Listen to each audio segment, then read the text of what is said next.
மருதநாயகன் பேர். நான் வந்து வல்நாடு பக்கத்தில் அகரமும் கிராமத்தை சேர்ந்த. நான் வந்து இப்போ வந்து அரசு போக்குவரத்து கழகத்தில் டெம்பரரி டிரைவராக ஓடிக்கிட்டு இருக்கேன். எனக்கும் சாருமதிக்கும் நாங்கள் பழக்கமாக ஏற்பட்டு நாங்கள் லவ் பண்ணிக்கிட்டு இருந்தோம்.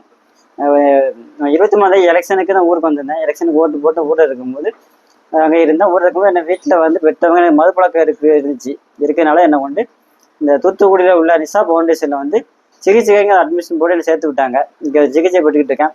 இதில் வந்து நான் ஊரில் இருக்கும்போது அவங்களுக்கு தகவல் கொடுக்க முடியல எனக்கு. அப்படி இருக்கும்போது எனக்கு காணஞ்சு மொரப்பநாடு காவல் நிலையத்தில் கம்ப்ளைண்ட் பண்ணி கேஸ் கொடுத்துருக்காங்க, புகார் அளிச்சிருக்காங்க. அதுக்கப்புறம் அங்கேருந்து வந்து என்னை வந்து இன்ஸ்பெக்டர் சாரும் அந்த பொண்ணு சாருமதியும் வந்து என்னை பார்த்து தான் போனாங்க, பார்த்து போயிருக்காங்க. அதுக்கப்புறம் அடுத்து இப்போ இந்த வாரம் மண்டே திங்கக்கிழமை வந்து நிஷா ஃபவுண்டேஷன்லேருந்து என்னை வந்து வறுப்பு எனக்கு கொடுமைப்படுத்தியாவது அடித்து துன்படுத்தியதாவது இந்த மாதிரி புகார் அளித்திருக்காங்க. அது வந்து முற்றிலும் தவறு. நான் அப்படி இங்கே யாரும் என்ன பண்ண உள்ள வைக்கிறேன். நான் நல்லபடியாக சிகிச்சைப்பட்டு நல்லபடியாக இருக்கேன். உடம்பளவையும் மனதளவையும் ரொம்ப தெளிவாக இங்கே நல்லா தான் இருக்கேன். எந்த ஒரு பிரச்சனையும் இல்லாமல் நல்லபடியாக இருந்துக்கிட்டு இருக்கேன். இந்த மாதிரி புகார் அளித்தது வந்து அது தவறு. அப்படி இங்கே எதுவும் நடக்கல வைக்கல. இங்கே எல்லாமே நல்லபடியாக பார்த்து தான் வச்சுட்டாங்க. எந்த ஒரு குறையும் கிடையாது. நல்லபடியாக இங்கே நல்லா தான் இருக்கேன். சார் இல்லை இல்லை இல்லை இல்லை நம்ம லவ் பண்ணோம். நல்லபடியாக இருக்கும். ஆமாம் இல்லை இல்லை சிகிச்சையாக மட்டும் வந்திருக்கேன்.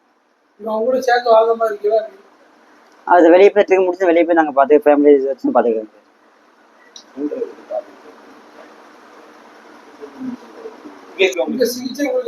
இங்கே சிகிச்சையெல்லாம் எந்த குறையும் இல்லை சார். சிகிச்சை இல்லை அந்த மாதிரி எந்த ஒரு இதுவுமே கிடையாது. நான் மட்டும் இல்லை, என்ன மாதிரி 85 பேர் இருக்காங்க. யாருக்குமே எந்த ஒரு பாதிப்புமே கிடையாது. எல்லாமே நல்லபடியாக நான் எவ்வளோ தெளிவாக நடக்குமோ நடந்துக்கிட்டு இருக்கு. அதில் 5:30 எந்திக்கும் வைக்கும் கரெக்டாக அந்த குளிச்ச வைக்கணும் யோகா கிளாஸு அந்த மாதிரி டாக்டர் விசிட்டிங் இந்த மாதிரி எல்லாம் எல்லாமே நடந்துக்கிட்டு இருக்கேன். எந்த ஒரு குறையுமே இங்கே சொல்றதுக்கு எதுவுமே இல்லை. என்ன ஃபர்ஸ்ட் ஸ்டார்டிங்கில் காணுன்னு சொல்லி நான் தகவல் கொடுக்கல. நான் இங்கே வந்து அட்மிட் ஆன தகவல் கிடைக்கல அவங்களுக்கு. அதனால காணுன்னு சொல்லி கொடுங்க. அடுத்து என்ன பார்க்க முடியல வைக்க முடியல சொல்லி ஏதோ இதில் வந்து தவறான கம்ப்ளைண்ட் தான் வந்து இது பண்ணது. நான் அதுக்கு கூட என்ன பார்க்க முடியல எதுவுமே இல்லை. அதை நான் ட்ரீட்மெண்ட் எடுத்ததுனால பார்க்க முடியல. அதனால அவங்களுக்கு வந்து என்ன நடக்குன்னு தெரியாமல் அவங்க வந்து தவறான இதில் என்ன வந்து வறுப்பு துன்புடுத்ததாக சொல்லி அவங்க அது வந்து தவறு முக்கியம் தவறு.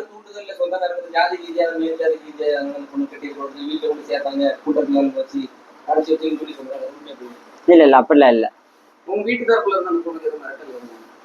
இல்ல இல்ல வீட்டுல அப்படியே எங்க வீட்டுல இருந்து அந்த அளவுக்கு போயிருக்க போயிருங்க. நீங்க 2-3 மாசமா திருநெல்வேலியில இருந்திருக்கீங்க. திடீர்னு ஒரு நாள் ஓட்டு போட வந்தாங்க. வீட்டுல இருந்து